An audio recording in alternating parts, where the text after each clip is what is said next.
오늘은 조금 무거운 이야기로 우리 물맷돌 시즌2 5번째 이야기를 시작해 보려고 합니다. 지난 9월 우리 여기 미국 사회를 큰 충격에 빠뜨린 사건이 있었습니다. 바로 유타주 유타밸리 대학교에서 열린 공개 토론 중에 이 방송인 겸 정치 농객이었던 찰리 커크가 총격으로 목숨을 잃었습니다. 신앙인으로 알려졌기 때문에 많은 종교인들이 더 큰 충격을 받았습니다. 이 사건뿐만이 아니라 8월 말에는 미니애폴리스의 한 카톨릭 학교에서 총격 사건이 있었고요. 또 9월 말에는 미시간주의 몰몬교 예배당에서 총격이 일어났습니다.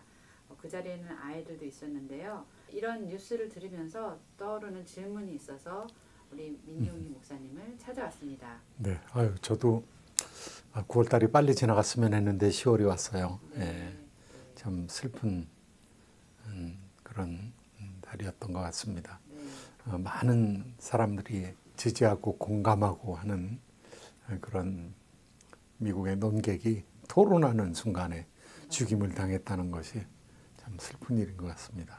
참 그런 일들은 다시 일어나면 안 되겠다라는 생각이 듭니다. 네. 또 특히 방송에 접하다 보면 가까이 느껴지잖아요. 네. 그러다 보니까 이웃처럼 느껴지기도 하는데 이런 분들이 이렇게 충격 사건을 들으면서 이런 질문이 떠오르더라고요. 네. 우리는 이웃과 어떻게 관계를 맺고 살아가고 있고 또 어떻게 살아가야 하는가. 그래서 오늘은 목사님께 이 질문의 답을 좀 듣고 싶어서 찾아왔는데요. 예, 저도 그렇지만 많은 사람들이 일 위주로 살아가는 사람도 있고 사람의 관계 위주로 살아가는 사람이 있다라는 그런 생각이 듭니다. 그래서 저도 좀 일을 좋아하는 스타일이라 일 중심으로 가다 보면 사람의 인격이나 또 그 사람의 상황이나 이런 거 좀 잊어버리는 경우도 많고요. 네. 그런데 성도님들하고 또 가까이서 이렇게 밀접한 관계를 유지하면서 만나보면은 감정 소모도 많고 네네. 어렵기도 하고 그런 두 가지 면에서 이제 이렇게 살인까지 가는 이유는 너무 일이나 이념이나 이데올로기나 이런 거를 강조를 하다 보니까 네. 상대방에 대한 미움이 생겨나는 게 아닌가. 사실 우리가 토론하고 정치하고 이런 것도 사람을 더 살리고 유복하게 하려는 네. 그런 일인데 너무 이념적인 색깔 논쟁이나 이런 거에 빠지게 되면은 사람을 미워하게 된단 말이죠. 기본적으로 가져야 될 관계에서 우리가 떨어져 나가지 않는가라는 생각이 들고요. 정치하면서 민생이 상실이 되면 정치 하나만 하잖아요. 네. 의사가 수술은 잘했는데 깨끗하게 됐는데 사람이 죽었다. 그러면 그거 수술 아무리 잘해도 소용이 없는 거죠. 네. 목회자가 설교를 참 열심히 잘 준비해가지고 신학적으로 아주 깨끗한 설교를 했는데 성도들이 그거를 실제 삶에 적용할 수 없다. 성숙이 일어나지도 않으면은 참 큰 문제인 거죠. 그런 차원에서 좀 더 본질적인 거 생각해야 되지 않나라는 네. 그런 생각이 들었습니다. 네. 목사님 설명에는 항상 이렇게 철학적인 의미를 좀 담으시는 것 같은데요. 아무래도 내가 생각하고 있는 거 더 큰 차원에서 더 깊은 차원에서 네. 조망을 하면서 얘기를 해야 되니까 그런 배경을 제가 다 얘기하지 않는다 하더라도 네. 그런 관점을 가지고 있는 게 필요하다라는 생각이 들었는데 저한테는 많은 영향을 준 철학자가 있다면 폴 리퀘르라는 네. 신앙을 기반으로 해서 세계 최고봉의 철학자에 이르신 네. 그런 분이거든요. 그분이 이런 제 목회 생활에 있어서도 많은 도전을 주었다라는 생각이 듭니다. 네. 그분이 사람을 두 종류로 나눠 가지고 논문을 쓰셨는데요. 소시우스라는 말을 썼어요. 사회적 관계로 만나는 사람. 그다음에 이웃. 네. 성경에서 우리가 네. 이웃 사랑 얘기하고 있는데 이웃. 그래서 네. 사회적 관계로 만나는 사람, 이웃 두 사람을 좀 분리시키면서 우리가 어떻게 이웃을 사랑하면서 살아갈 수 있는가 그런 얘기를 하는데 저한테는 굉장히 도움이 됐고 우리가 잘못하면 사회적인 관계로 그냥 살다가 헤어지고 별로 소모도 별로 안 하고 이런 관계가 있는데 그냥 일이라는 건 전부 파일로 다 처리해버리고 네. 그냥 행정적으로 처리해버리고 마음을 쓰지 않는 그런 경우가 있을 것 같은데 그런 것과 이웃으로서의 사랑의 관계 이거를 잘 구별해 준 것 같아서 그런 관점에서 저도 제 목회를 바라보기도 하고 네. 제가 혹시 목회꾼이 되는 건 아닌가라는 목회 공학을 하는 사람이죠. 공학적으로 그냥 처리하는 거지 내 마음의 아픔이나 네. 긍휼이나 자비나 이런 거 없이 네네. 그냥 관리자로서 살아갈까봐 이제 저도 걱정이 되는 거죠. 아, 예. 그러니까 목사님이 목회자로서 이 두 관계, 아까 좀 전에 얘기하셨던 사회적 인간이라는 관계와 또 이웃이랑 관계 속에서 어떤 역할을 가장 많이 하셨다고 생각을 하세요? 두 가지 중에서 하나를 포기할 수는 없는 것 같아요. 목회자가 사실은 관리자니까 네. 어떻게 하면은 성도 공동체 전체를 네. 잘 관리해서 그 공동체를 이끌고 나가야 되나. 네. 좋은 관리자도 필요하고, 그러나 그 관리만 하면은 사실 한 사람 한 사람이 중요한 사람들인데, 네네. 예수님께서는 99마리 안전하게 있는 양들은 주고 한 마리 잃어버린 양을 찾기 위해서 뛰어드시는데, 그러니까 관리자를 포기하시는 게 아니라 예수님께서는 네. 또 연약한 사람이 있을 때는 그 사람에게 아주 순간이지만은 집중적으로 도전을 해서 양을 이렇게 구해내오는 그런 사역을 한다는 차원에서 볼 때 이 두 개가 다 필요하다고 생각해요. 기획가로서, 행정가로서 필요하지만, 그러나 그걸로만 있으면은 정말 목회공학자가 되는 거죠. 네. 예, 그런 차원에서는 우리의 심성을 잊어버리지 않고 한 사람 한 사람 영혼의 중요성을 깨닫고 그런 사람들과 개인적으로 할 수 있는 그런 관계를 유지하는 거, 그거를 함께 가져가야 되지 않겠나라는 생각이 들고, 그런 심성을 잃지 않기 위해서 깊이 있는 영성생활이 필요하다 이런 생각이 듭니다. 네. 근데 설명을 들어보니까 이 사회적 인간과 이웃이라는 그 관계는 서로 이렇게 상반된, 반대되는 의미를 갖고 있는 것 같은데.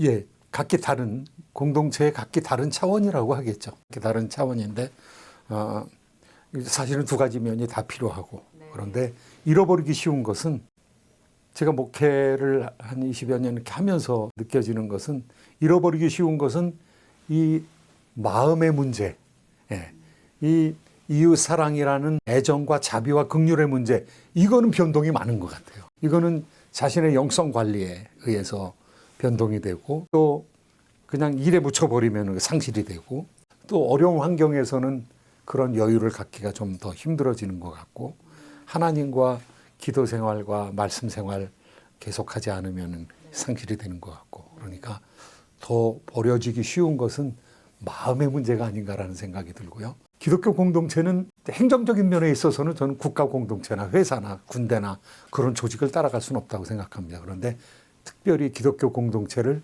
The Community of Character, 인격 공동체라고 그러거든요. 그런데 그 두 번째 차원을 상실하면 사실은 사회적인 공동체하고 비슷해져 버리는 그런 오류에 빠지지 않을까. 그래서 특별히 그런 영적인 그리스도와의 교제, 이런 부분이 참 중요한 거 아닌가라는 생각이 듭니다. 목사님은 목회자로서의 또 입장을 대변하셔서 얘기를 하셨지만, 사실 이 얘기는 모든 사람들에게 다 적용되는 것 같아요. 맞습니다. 사람, 예. 또 신앙인으로서. 예. 그렇습니다. 저는 이 마음의 문제와 또 이 조직가나 행정가로서의 부분이 우리 교회뿐만 아니라 일반 직장이나 뭐 심지어는 군대에서도 네. 다 필요하다고 생각을 하는데, 벌써 옛날에 기독교인이 아니었던 우리 조상들, 동양의 현인들께서 그런 얘기를 가르쳤던 게 제가 지금도 생각이 나는데요. 재승덕을 위지소인이라고 하고 덕승제를 위지군자라 하느니라. 이제 옛말인데요.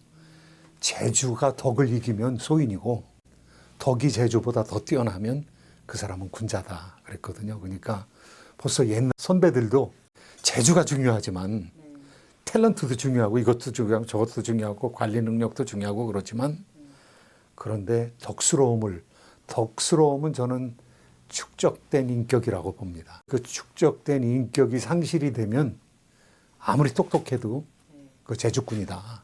아무리 똑똑해도 그 소인이다. 옛 사람이 그렇게 얘기를 한 걸 보면은 성경에서 우리한테 가르치는 것도 사랑하라고. 예수님께서 내가 세 계명을 너희에게 주노니 너희가 서로 사랑하라. 너희가 서로 사랑하면, 뭐 행정을 잘하면, 탤런트가 뛰어나면 뭐 그렇게 얘기하신 게 아니라, 너희가 서로 사랑하면 너희가 내 제자인 줄 알리라. 이렇게 말씀하셨으니까 예수님 뭐 재능을 다 버리라는 얘기는 안 하셨고, 그런데 그 재능을 잘 사용할 수 있는 이 마음의 기반이 중요하다라고 말씀하신 거죠. 이제 그런 차원에서 보면 지금 우리가 굉장히 지식도 많아졌는데 삶은 팍팍해지고, 예.